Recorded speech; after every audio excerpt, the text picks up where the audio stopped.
اب آ جائیے دوسری چیز کی طرف جو ہے وضو. تو پہلی حدیث صحیح بخاری اور مسلم کی متفق علیہ حدیث کہ آپ صلی اللہ علیہ وسلم نے فرمایا کہ جو شخص اچھی طرح وضو کرے اور اپنے اعضاء کو صحیح طریقے سے دھوئے تو اللہ تبارک و تعالیٰ اس کے جسم سے سارے گناہوں کو نکال دیتا ہے، حتیٰ کہ اس کے ناخنوں کے گناہ بھی جو ہے وہ بھی نکل جاتے ہیں. الحمدللہ. دوسری حدیث بھی صحیح بخاری اور مسلم کی متفق علیہ حدیث ہے کہ آپ صلی اللہ علیہ وسلم نے فرمایا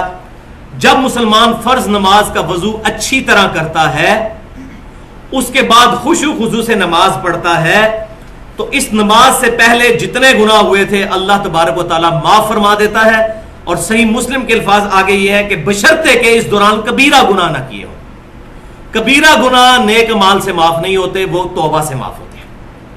تو یہ کہا جاتا ہے نا جو وضو کرنے سے یا نماز پڑھنے سے گناہ معاف ہو جاتے ہیں، اس سے مراد چھوٹے گناہ ہیں. آٹومیٹکلی وداؤٹ توبہ کے چھوٹے گناہ معاف ہو جاتے ہیں، لیکن بڑے گناہ جو ہے کبیرہ گناہ، اب یہ ہماری بدقسمتی ہے کہ اکثر گناہ کبیرہ ہی ہیں. جھوٹ، چغلی، غیبت، گالی گلوچ، ماں باپ کی نافرمانی، اکثر گناہ جو ہے وہ کبیرہ ہی ہیں. تیسری حدیث صحیح بخاری اور مسلم کی متفق علیہ حدیث ہے کہ آپ صلی اللہ علیہ وسلم نے فرمایا کہ میری امت کے لوگ جب قیامت والے دن بلائے جائیں گے تو ان کے چہرے، پیشانی اور یہ ہاتھ چمک رہے ہوں گے ان کے اعضائے وضو کی وجہ سے، لہذا تمہیں چاہیے کہ اپنی چمک کو بڑھاؤ. چوتھی حدیث صحیح بخاری اور مسلم کی متفق علیہ حدیث ہے کہ آپ صلی اللہ علیہ وسلم نے فرمایا کہ جب کوئی شخص نیند سے بیدار ہو تو اس کو چاہیے کہ وضو کرنے سے پہلے یا غسل کرنے سے پہلے اپنے ہاتھوں کو دھو لے. اس کو نہیں پتا کہ رات اس نے کہاں پر گزاری، یعنی ہوش میں نہیں ہوتا بندہ رات کے وقت. تو اسی کو فقہ کی ٹرمنالوجی میں مستعمل پانی کا مسئلہ کہا جاتا ہے. کسی شخص نے وضو اور غسل اس پر ضروری ہے نماز کے لیے یا جنابت کے لیے، تو اگر وہ بالٹی میں انگلی ڈال دے گا نا تو سارا پانی مستعمل ہو جائے گا، استعمال شدہ، ناپاک نہیں ہوگا، استعمال شدہ. اس سے اب وضو غسل نہیں اتر سکتا. تو لہذا پہلے ہاتھ دھونے ہیں، اس کے بعد مگے کو ہاتھ ڈال کے اتنا ہی ہاتھ اندر کرنا ہے جتنا دھلایا ہوا ہے. تو یہ مستعمل پانی کا مسئلہ اس حدیث سے ثابت ہوتا ہے. استعمال شدہ پانی ہو گیا تو پھر لہذا انڈیلیں گے، پہلے پانی کو ہاتھ دھوئیں گے. یہ مسئلہ ہے جب برتن سے کریں، ہمارے لیے پرابلم نہیں، ہم نے ٹوٹی سے کرنا ہوتا ہے یا شاور سے، اس میں ایشو ہے ہی نہیں الحمدللہ. پانچویں حدیث صحیح بخاری اور مسلم کی متفق علیہ حدیث ہے کہ عبداللہ بن زید بن عاصم رضی اللہ تعالیٰ عنہ کو ریکویسٹ کی گئی کہ آپ صلی اللہ علیہ وسلم کا جو وضو تھا وہ آپ کر کے دکھائیے. تو عبداللہ بن عاصم رضی اللہ تعالیٰ عنہ، عبداللہ بن زید بن عاصم رضی اللہ تعالیٰ عنہ نے پانی کا برتن منگوایا، اس کو انڈیلا اپنے ہاتھوں پر 3 دفعہ اور 3 دفعہ اپنے ہاتھوں کو دھویا. پہلے انڈیلا، اس کے بعد اس برتن میں ہاتھ ڈالے، پھر 3 دفعہ ایک ہی چلو سے کلی اور ناک میں پانی ڈالا، یعنی وہی چلو منہ میں بھی پانی اور ساتھ ہی ناک میں. علیحدہ علیحدہ سے بھی ثابت ہے، لیکن مضبوط روایتیں بخاری مسلم کی یہی کہتی ہیں کہ ایک ہی چلو لینا چاہیے کلی اور ناک کے لیے. یہ بھی ایک امپورٹنٹ مسئلہ ہے جو لوگوں کو نہیں پتا. تو 3 دفعہ انہوں نے ایسا کیا، پھر انہوں نے برتن میں 3 دفعہ ہاتھ ڈالا اور 3 دفعہ اپنے چہرے کو دھویا، پھر برتن میں 3 دفعہ ہاتھ ڈالا، اپنا دایاں بازو دھویا، پھر 3 دفعہ ہاتھ ڈالا اور بایاں بازو دھویا. پھر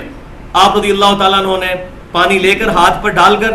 اپنے دونوں ہاتھوں سے پورے سر کو، یہ پیشانی سے لے کر پیچھے تک یوں لے کے گئے اور پھر آگے لے کر آئے. اس طریقے سے سر کا مسح کیا. اور اس کے بعد آپ رضی اللہ تعالیٰ عنہ نے فرمایا میں نے وہی وضو کیا ہے جو آپ صلی اللہ علیہ وسلم وضو فرمایا کرتے تھے.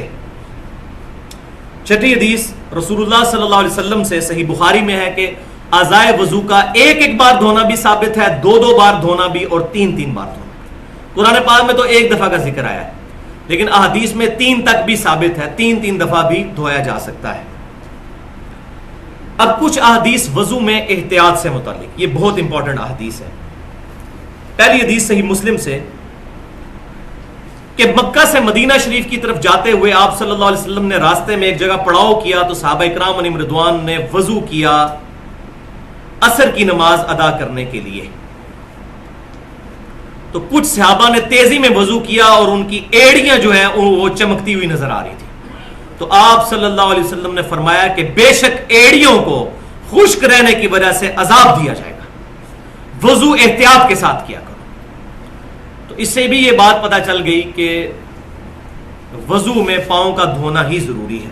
اور اس میں ایڑیوں کی خصوصاً سخت جگہ ہوتی ہے، سردیوں کے موسم میں اس کو صحیح طریقے سے ملنا چاہیے۔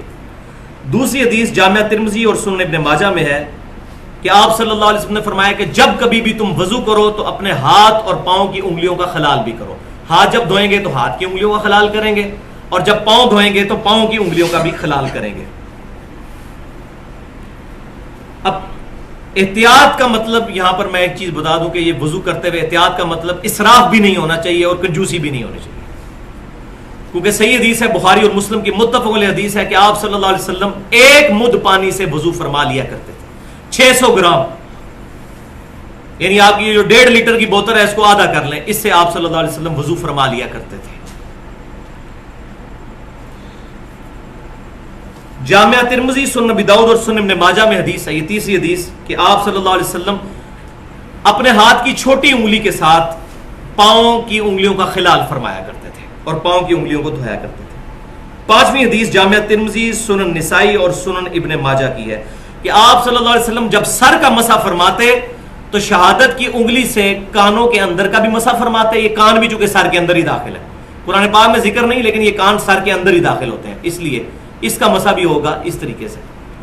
اور انگوٹھوں کے ذریعے کان کی پشت کا مسح فرماتے ہیں۔ لیکن یہ جو گردن کا مسح ہے یہ کسی ضعیف حدیث سے بھی ثابت نہیں ہے، اور مزے کی بات ہے فقہ حنفی کی جو اردو میں معتبر ترین کتاب ہے، 27 سال میں مفتی امجد علی صاحب نے لکھی بہار شریعت، اس میں بھی لکھا ہوا ہے کہ گردن کا مسح مستحب ہے۔ ان کی بھی جرت نہیں ہوئی کہ اس کو سنت لکھیں،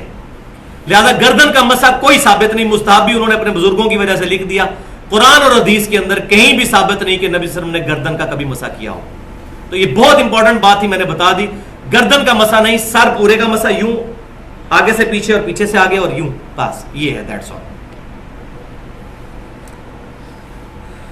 چھٹی حدیث سنن نسائی میں اور سنن دارمی میں صحیح سند کے ساتھ کہ سیدنا علی رضی اللہ تعالیٰ عنہ نے دائیں ہاتھ سے ناک میں پانی ڈالا اور بائیں ہاتھ کی چھوٹی انگلی سے ناک کی صفائی کی، تو اس سے یہ بات پتہ چلی کہ ناک کو بائیں ہاتھ سے صاف کرنا چاہیے۔ ساتویں حدیث جامعہ ترمذی اور سنن نسائی کے اندر موجود ہے کہ ابو حیا تابعی رحمۃ اللہ علیہ کہتے ہیں کہ سیدنا علی رضی اللہ تعالیٰ عنہ نے ہمیں ایک دفعہ مکمل وضو کر کے دکھایا پریکٹیکلی، جس میں آپ رضی اللہ تعالیٰ عنہ نے 3 دفعہ چہرے کو دھویا، 3 دفعہ پہلے ہاتھوں کو دھویا، پھر 3 دفعہ چہرے کو دھویا، بیچ میں کلی اور ناک والا بھی معاملہ، اس کے بعد آپ رضی اللہ تعالیٰ عنہ نے 3 دفعہ دونوں ہاتھوں کو بازوؤں سمیت دھویا، پھر پورے سر کا 1 دفعہ مسح کیا، پھر 3 دفعہ اپنے پاؤں کو دھویا۔ لہذا سیدنا علی سے بھی پاؤں دھونا ہی ثابت ہے، ہمارے پاس جو صحیح سند سے روایتیں پہنچی ہیں، یہ خصوصاً میں اہل تشیع کے حوالے سے بات کر رہا ہوں۔ اور پھر آپ رضی اللہ تعالیٰ عنہ نے وضو کا بچا ہوا پانی کھڑے ہو کر پیا، اور پھر سیدنا علی نے فرمایا کہ میرا وضو کرنے کا ارادہ نہیں تھا، میں نے صرف اس لیے وضو کیا کہ تاکہ تمہیں دکھاؤں کہ نبی صلی اللہ علیہ وسلم کس طرح وضو فرمایا کرتے تھے، تعلیم کے طور پر وضو سکھایا۔ 8ویں حدیث صحیح بخاری اور کے اندر موجود ہے تعلیقاً اور صحیح سند کے ساتھ، مسند امام احمد اور سنن نسائی میں موجود ہے کہ آپ صلی اللہ علیہ وسلم نے فرمایا کہ مسواک استعمال کیا کرو، اس میں تمہارے رب کی خوشنودی ہے، رب خوش ہوتا ہے مسواک استعمال کرنے سے۔ لہذا اگر دانتوں کے لیے کوئی ٹوتھ پیسٹ بھی استعمال کرتا ہے اور نیت دانتوں کو صاف کرنا ہے، اس کو بھی ثواب ملے گا۔ تو ٹوتھ پیسٹ آج کل استعمال کرنا ضروری ہے کیونکہ ہماری غذائیں بھی بڑی مرغن ہو چکی ہوئی ہیں، بہت چکنائی والی غذائیں، تو ٹوتھ پیسٹ اپنی جگہ استعمال کریں اور وضو کے ساتھ مسواک کو بھی استعمال کریں تاکہ اس کا ثواب بھی ملے کیونکہ سنت ہے۔ اور صحیح بخاری اور مسلم کی متفق علیہ حدیث ہے کہ آپ صلی اللہ علیہ وسلم نے فرمایا اگر مجھے امت کی مشقت کا خیال نہ ہوتا تو میں امت کو حکم دے دیتا کہ وہ مسواک کریں، ہر نماز کے ساتھ، ہر وضو کے ساتھ، لیکن آپ صلی اللہ علیہ وسلم نے امت پر شفقت فرمائی اور اس چیز کو obligatory نہیں رکھا، آپشنل رکھ دیا۔ لیکن اس سے یہ رزلٹ نہیں نکالنا چاہیے کہ انسان اس سنت کو چھوڑ دے، اس کا یہ مطلب ہے کہ سنت بہت اہم ہے، اس پر عمل کیا جائے۔